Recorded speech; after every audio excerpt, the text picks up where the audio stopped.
আমার সুধা ভিলেজ ব্লগে আপনাদের সবাইকে স্বাগত। আবার একটা নতুন ব্লগ নিয়ে চলে এলাম। আপনারা আমার সঙ্গে থাকুন আর শুরু থেকে শেষ পর্যন্ত ব্লগটা দেখতে থাকুন। আশা করি আজকের ব্লগটা ভীষণ ভালো লাগবে। তো ভিডিওটা আমার কিছুদিন আগের করা ছিল, তো এখন আমার শরীর খারাপের জন্য আমি ভিডিও বানাতে পারছি না বন্ধুরা। তো এই ভিডিওটা অবশ্যই আপনারা কিন্তু লাইক দিয়ে সবাই দেখবেন। সকাল সকাল চলে এসছে এই যে বড়াল মুরগি, আর এই দাদা ভাইটা কিন্তু প্রত্যেক বছরেই কিন্তু নিয়ে আসে। তো ওনার থেকে আমি কিন্তু 4খানা বাচ্চা নিয়েছি।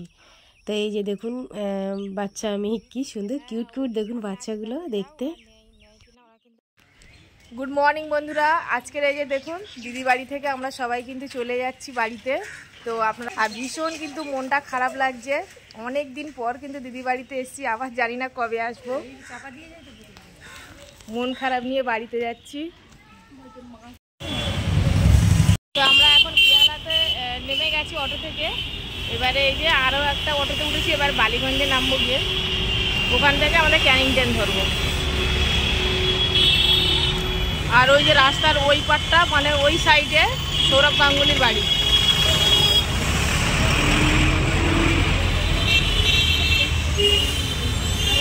আমরা এখন অটোতে বসে আছি, আর এই যে জ্যাম, প্রচুর জ্যাম রাস্তায়, দেখুন জ্যাম ছিল, এখন এই যে গাড়িগুলো ছেড়ে দিয়েছে। আর আমাদের এখানে অটোতে আর একজন হলে কিন্তু ছেড়ে দেবে, তো ওই জন্য বসে আছি, এখন একজন হচ্ছে না।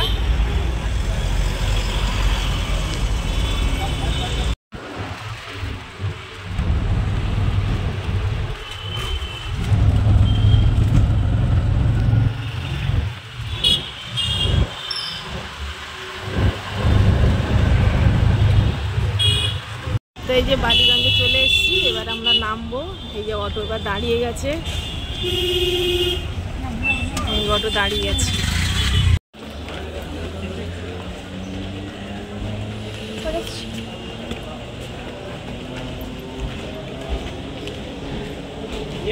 দাদা ভাই কেটে সাহায্য করবেন।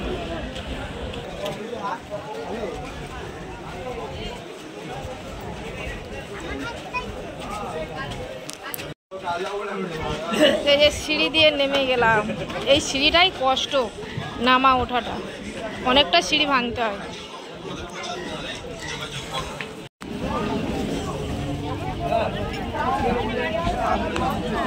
দেখুন বন্ধুরা কি ভিড়, দেখুন ট্রেনের মধ্যে প্রচন্ড ভিড়। এই ভিড়ের মধ্যে সব কিন্তু মানুষ কিন্তু কাজে যেতে হবে, কিচ্ছু করার নেই।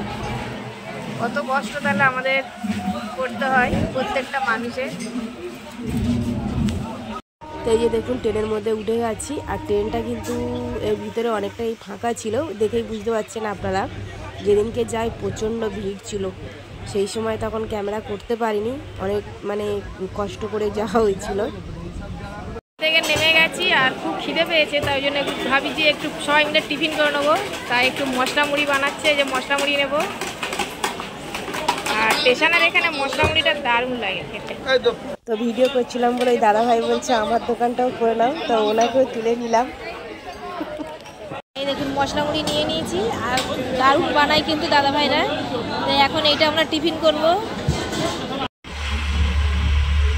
তো আমরা বাড়ির কাছাকাছি চলে এসেছি, এই যে অটোতে আছি। আর দেখুন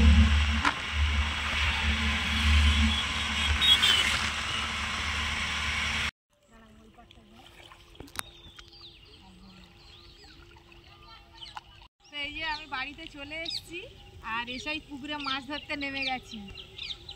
একটু জ্যান্ত মাছের ঝোল খাবো, গরমে গরমে এসেছি বন্ধুরা।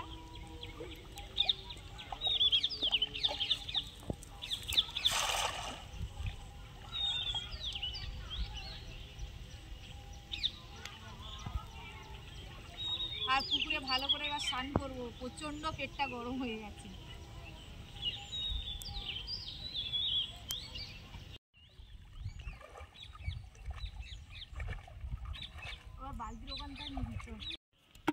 তো এই যে দেখুন এই যে দুটো রুই মাছ পড়েছে, আর ছোট যে চিংড়ি মাছ, দেশি চিংড়ি পড়েছে। তো এই রুই মাছ দুটো দিয়েই কিন্তু আজকে রান্না করব। আর গরমের সময় এখন একটু হালকা পাতলা খাবো, আর এমনিতে আমরা একটু হালকা পাতলা খাই। আর গরমের কিন্তু হালকা পাতলা খাওয়ার জন্য কিন্তু আমাদের শরীরের জন্য অনেক ভালো।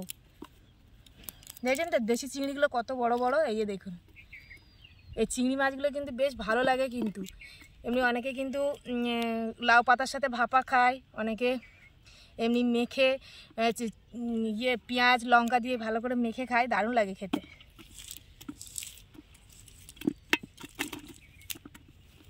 তো মাছগুলো কেটে ধুয়ে এই যে ভাজা বসিয়ে দিয়েছি, আর এই যে উনানেই রান্না হচ্ছে, আর উনানেই তো রান্না হয় আপনারা জানেন। আর প্রচণ্ড গরম বাইরে বন্ধুরা, দেখুন কি গরম, শুধু দেখুন রোদটা দেখুন, চাই চাই করছে রোদ।